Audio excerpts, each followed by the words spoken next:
Hi friends, மண்டபம் மீனவன். இன்றைக்கி 7வது நாள் ஆழ்கடலில் வந்து தொழில் பார்த்துக்கிருக்கோம். அரபிக்கடலில் 7வது நாள் காலை சாப்பாடு என்னென்னு பார்த்தீங்கன்னா கஞ்சி தாங்க. இது சாதாரண கஞ்சி இல்லை, இதை வந்து மலை கஞ்சின்னு கூட சொல்லலாம். அதாவது நம்ம சோறு இருக்குது தெரியுமா, சோறை வந்து அப்படியே அந்த தண்ணியெல்லாம் வடிக்காமல் அதில் கூட கொஞ்சம் ஒரு தேங்காய் பால் ஆட் பண்ணி வெந்தயம் அப்புறம் வெள்ளைப்பூடு எல்லாம் சேர்த்து ஒரு மாதிரி மாசா பண்ணுவாப்புல. இந்த மாதிரி சாப்பாடுலாம் மலைக்கில் சாப்பிட அவ்வளோ அருமையாக இருக்குது. எங்கள் அம்மாலாம் என்ன செய்வாங்கன்னா, யாருக்கா காய்ச்சல் வந்துட்டா வீட்டில் இந்த சாப்பாடு தான் செஞ்சு தருவாங்க. வாய்க்கு அவ்வளோ டேஸ்ட்டாக இருக்கும் காய்ச்சலில். இப்போ நம்ம மச்சான் சொல்லுவாப்புல இந்த கஞ்சியை பற்றி. சொல்லுங்க மச்சான். இந்த கஞ்சியோட ஸ்பெஷலை பூடுதேன்.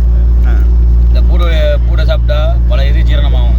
அதனால் வந்து கடலில் நாங்கள் ஜாஸ்தி யூஸ் பண்ண மாட்டோம். எப்பயாச்சும் போடுவாங்க, நல்ல குக்கராக தான் போடுவாங்க. எப்படி மச்சா இருக்குது சாப்பாடு? இந்த கஞ்சி சொல்ல தேவை கிடையாது, டேஸ்ட் பண்ணி பார்த்தா தான் தெரியும். அதை நீங்கள் முடிஞ்சால் டேஸ்ட் பண்ணுங்கள். யாரெல்லாம் இந்த மாதிரி சாப்பாடு சாப்பிட்றீங்கன்னு மறக்காமல் கமெண்ட்டில் சொல்லுங்கள். யாருக்கெல்லாம் இப்படி சாப்பிட ஆசையாக இருக்குன்னு அதையும் கமெண்ட்டில் சொல்லுங்கள்.